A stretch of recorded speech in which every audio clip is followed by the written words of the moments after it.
Hey, what's up everyone, Johnny the Geek here, and today I'm going to be showing you a complete beginner's guide to editing with Final Cut. This is a basic setup. This is my own personal sort of workflow that I go through when I'm going to edit video. The project that I'm going to work on, I've already captured the footage, and if you want to watch a video on how to capture footage through various ways, I have 3 other videos for that, so definitely check those out for capturing via login transfer, login capture, and importing DSLR footage. So I've already got my video files here. It's only one video file that I'll be working with, just starting off with very basic simple stuff. A couple of things too is that I'm going to show how to set up saving your work onto an external hard drive, using your external hard drive as a scratch disk, then also using the default documents path or Final Cut Pro documents folder as your scratch disk, right? So when you start up Final Cut here, what you can do is you can determine where you want your stuff saved.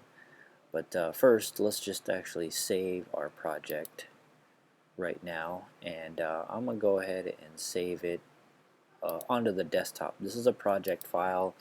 It's just sort of a table of contents that tells Final Cut where all of your stuff is, right? So it's just a single file. It's not, your entire project. It's just a very small file, a Final Cut project file, right? So we're going to name this my project, and for now I'll just save it to the desktop, and I'll move it around later, and I'll show you how that works too. So I just clicked on save, and as you can see here, this Final Cut project file is now saved onto the desktop. Okay, so now we're back on Final Cut, and we're going to set the scratch disk. Now this is basically everything that is in the Final Cut Pro documents folder. For example, let me show you here. All of this right here, we're about to tell Final Cut that all of this stuff belongs here in this folder on the desktop or in the computer in the documents folder, right? So to do that, we go into Final Cut, we go to System Settings, and then we're going to set the scratch disk. See here, the video capture, video render, audio render, all of that. We're going to click on Set, and it's already on the folder itself, but let's say if we wanted to navigate there, we could go to Documents, then we'll go to Final Cut Pro Documents, and then we'll just click on Choose, right? And then we also want the waveform, thumbnail, and autosave to be set to the same place, so it remembered it where you set the scratch disk. So then it defaults to that, so we'll just choose that, and then we'll set that, and then we'll set the autosave finally, and that's it, we're done. Right? So let's say for example we want to change it. Let's say we wanted to save it to the external, right? So we just started up Final Cut here, and we're going to go back into System Settings and click on Set. And then we're going to look for the external hard drive, which is right down here, right? And then I'm going to make a new folder. I'll call it Final Cut Pro Documents, right? Just to keep it nice and neat. So I'm going to click on Choose, and now my external drive has all of these folders in it. I'll also set the waveform. I got to go back to the external, Final Cut, Choose, thumbnail, again the external, Final Cut, choose, and then autosave, same thing, external, Final Cut, choose, right? So now everything, look here, it says external, Final Cut Pro Documents, external, external. That's the drive and that's the folder. And same thing here, that's the drive and that's the folder. everything is set. So from here on out, I'm actually going to continue working on everything with Final Cut with my external hard drive. Alright, so let me show you my external hard drive here. Now has all of these folders. Alright, and then also in my external hard drive I have the footage that I'll be working with. So let's go back to Final Cut. Right, so the canvas or your program that you're working with, the layout. You can choose multiple different layouts, how you want it to look. Since I mainly deal with HD, usually you want a bigger preview screen here. These are your preview windows to view your video files that you're looking at, and so it's kind of small for HD. And typically, I mean, this is the standard setup. Actually, it's literally called standard, right? But I like to use 2-up, and usually when I have more than one screen, I'll have dual screen. But 2-up, if you see here, turns these preview screens larger, but your bin is down at the bottom left here, and then your timeline is a little bit smaller. And so the benefit, I guess, would for the standard, having a larger timeline here, you can see more, and you can cut things a lot easier, better, whatever. But for me, viewing the preview screens in the 2-up, I like to have this more. That I prefer this. And actually, I have a second screen right over here, and so what I usually do is set it to dual screen, and it puts my bin, my container, over. Let me show you right here. So it puts it on another screen right there. So then it's like having the benefits of both worlds. I have a larger timeline and 2 screens here, but for the purpose of this video I can't really do that, so I'm going to change it back to just 2-up. So from here on out I'm going to be using this this layout, this setting, right? Alright, so first things first, we are going to import some video. Alright, so our sequence settings here is basically our timeline. As you can see here, this is our timeline, right? And this is your browser or your bins. So where all of your video file is going to be contained and saved, and pictures and all kinds of stuff, MP3s, music, all this stuff is going to go into this browser right here, right? And then your timeline, this is where you're going to be editing. You're going to be dropping footage here, and you're going to cut stuff up. And this is where you're going to be editing things. And then your preview windows. So you have 2 of them here. The one on the left is viewing what's in your browser window, your container. So when you have a video footage here and you play it, it will show up on this screen here. And then when you have footage on your timeline in your sequence, it will show up on this viewer here on the right.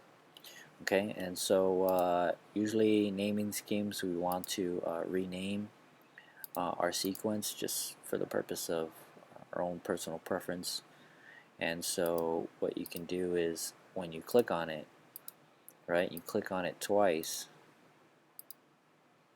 and it'll go into this editing mode here. We'll call it my project.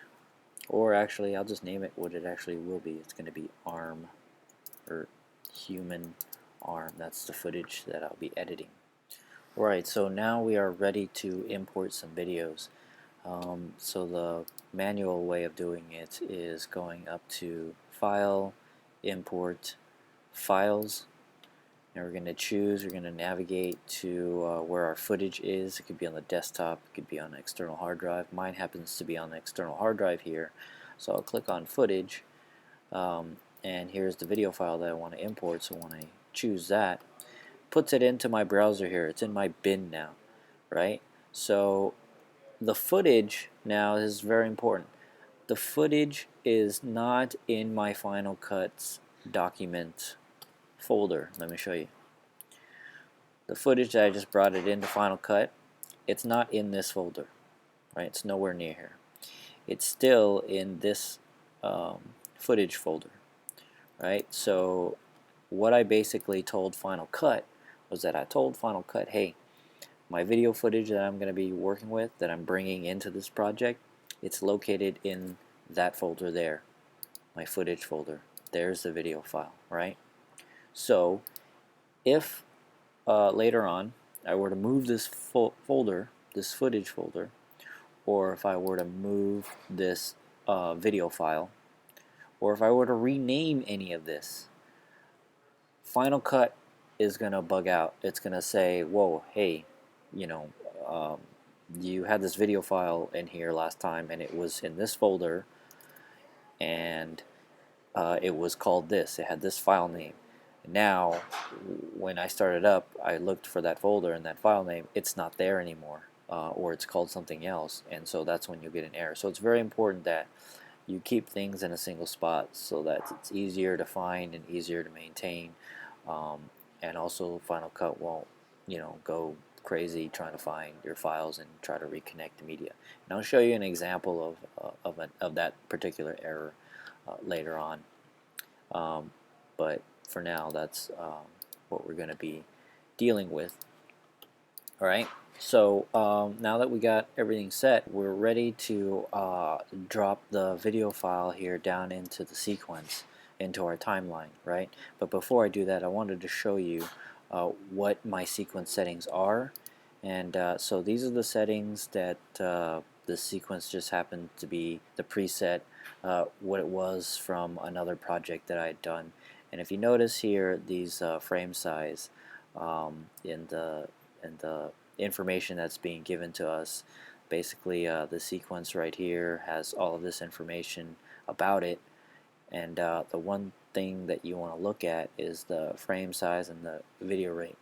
All of this will change once you drop this video file into the timeline here. It's going to ask you if you want to make your sequence settings here the same as your video file, and typically you want to do that because your video file here is in the format and in the video frame of how you want it, so you want your timeline to match it. Otherwise, if you didn't do it, that means you're going to be converting this file to match your sequence, right?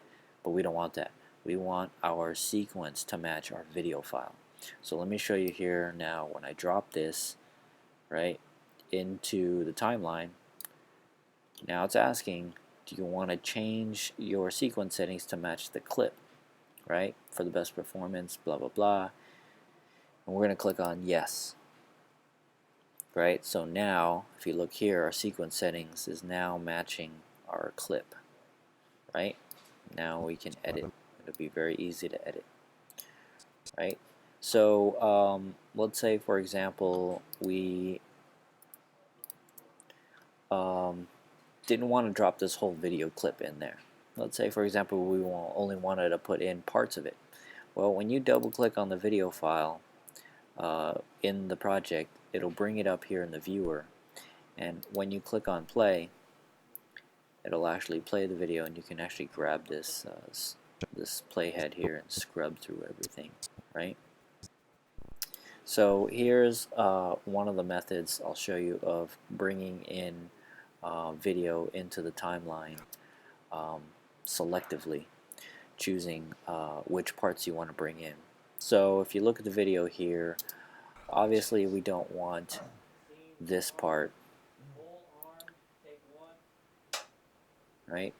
So we want to actually start bringing it in at this part here. So what I'll then do is I'll press the letter I, that's for in, right? We've got in point, and it's indicated here, that's our in point. Then we're going to press play. In today's session, and that was space bar to press play. So we'll press play. just a voice. This is cool. I can say whatever I want. right? And then I'll press play again to stop. And then once, if you look at the playhead here, once I'm at where I want to be in the video clip, I press the letter O, and now that's an out point. So out of this entire clip here, let me scrub through it, out of all of this clip, I'm only going to take that little piece there from this blue line to that blue line. Right, so what I'll do then is I'll just grab this, right, and I'm clicking and holding, and you just drag it into the timeline here. So now I only have that small part. So that's one of the ways of bringing in video footage, right, if you don't want to bring the whole thing in. So, or if you do want to bring the whole thing in, then all you'd have to do is click and drag and bring in the whole clip. Well, actually I have to clear the in and out points. So these two blue lines here, if you right click on it, you can either clear the in only or clear the out only, but I'm going to clear both the in and out, so I'll click that. So now when I bring this in, it will bring in the entire clip, which is a very long clip, right? So what I just did there, in order to view the entire clip, because it was zoomed in on the timeline, so if you look here, just scrubbing is going, very few seconds at a time, which would just take forever. I'm going to zoom out, so you grab this little zoom button here and you can zoom out, or alternatively on the keyboard you can press command minus minus until you get the entire video footage to fit in your view angle. But when you have it zoomed out like this, it's very hard to get like really fine detail scrubbing to stop at a specific part, because every time you move it, it'll jump about 5 seconds each movement, and let's say you just want to only go a second ahead, right? If you want to just go a second ahead, you got to zoom back in, and then now you can do very fine detail. Look at the time right here. You can just go milliseconds at a time, right? Okay, so now I'm going to make that cut.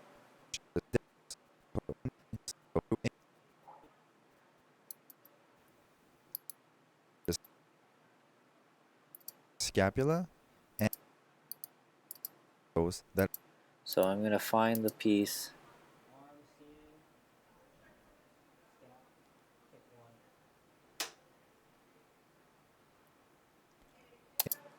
right? So right before they start talking, I'm going to cut at this playhead here the video. This is your video and this is your audio. I'm going to cut the video and audio right down this line here. So to do that, I press the letter C. Oh, I'm sorry. I press the letter B for blade. And if you notice, my mouse turns into a little blade clip here, right? So then you click on B for blade, and then right on that line, you can see here wherever this line that the blade is moving over is where it's going to cut, and it should magnetically attach itself to the playhead. Once I get to there, I'm going to cut, and now I've just made this cut. Now to go back to your selector tool, you can either go here, click on that, right, and there's your blade tool, or you can click on A, the letter A on the keyboard, and now you're back on the selector. Alright, so we can now select our clip that we just split. We just split this thing into two. So we have this part here that we want to actually cut out. So once we choose that, we're going to press delete, and that gets rid of that clip, junk clip that we don't want. And then now we have this empty space here, right, that we want to move the clip forward to. So what you can do is either click and drag to that, or you can actually click that empty space there and do what's called a ripple delete. So basically you're saying remove that empty space. So when you click that and you press delete, it moves this to the very next part of the timeline, right? So now we can start from there.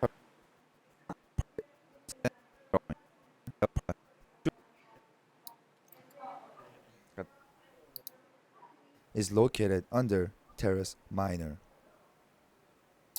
Alright, so we want to cut this again, and so I'll click on B for blade, I'll cut that, click on A for selector, I'll select this, and I'm not really cutting this way, but just to show you real quick what cutting is like in editing, I'm just going to go ahead and delete that piece. So let's say this is my final project, that's it, I'm done. I don't want to edit anymore. That's my final project. What I'm going to do now is I'm going to export this. Well, there's a couple of ways of exporting, right? One is QuickTime Movie, the other is QuickTime Conversion.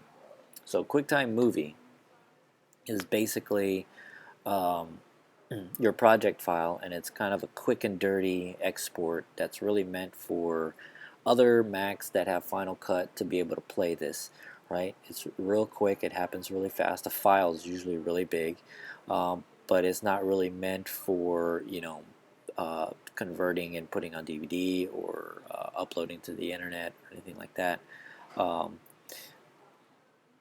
So when you just want to export this out real quick and give it to somebody else so they can view it on their machine that has Final Cut, then this is the QuickTime Movie version that you want to do. So then you would just choose that and click on save, and it will export it out to that. But let's say, for example, we want to send this out, that's, make it ready for uploading to YouTube or whatever. What you're going to do is use QuickTime Conversion, and typically the settings I like to do, you have to manually choose them by going to options here. The settings I'll go with are usually the best settings, and then better quality multipass. This takes a little bit longer, but you get the best quality. And then H.264, that's the best codec, I think, right? And then you can click on OK. Now the size, it defaults to a kind of a weird smaller size, and then this resolution, I did not shoot in this resolution. I shot in 1920 by 1080, so I'm going to choose that as my resolution, my final resolution. So click on OK, and then for sound I can just leave this, although AAC is probably more compatible or more acceptable. And then the bit rate, higher the bit rate, the higher quality of the sound. So I'll click on OK for that, and then prepare for internet streaming. Sure, it's going on the internet anyways, so click on OK. And that's pretty much it for the export. I mean, the only other option that I would normally do would probably be for the size. I'd do 1280 by 720, right? That's the only other difference that I would do. And then that's it. I'd click on save. It's going to save it to my desktop. This is the file that it's going to now compress and render and do all of its magic for encoding. And so I'm going to take this video file now. This is the video file that I'll submit to people or upload to the internet for people to watch. Alright, so that right there is your basic, super basic setting and configuring and editing with Final Cut. Work on that. This is just practice that you got to do, so work on that and get good enough, and hopefully I can make more advanced stuff as I get more footage or work on more projects, and I'll be making more videos. Alright, thanks for watching. Catch you later.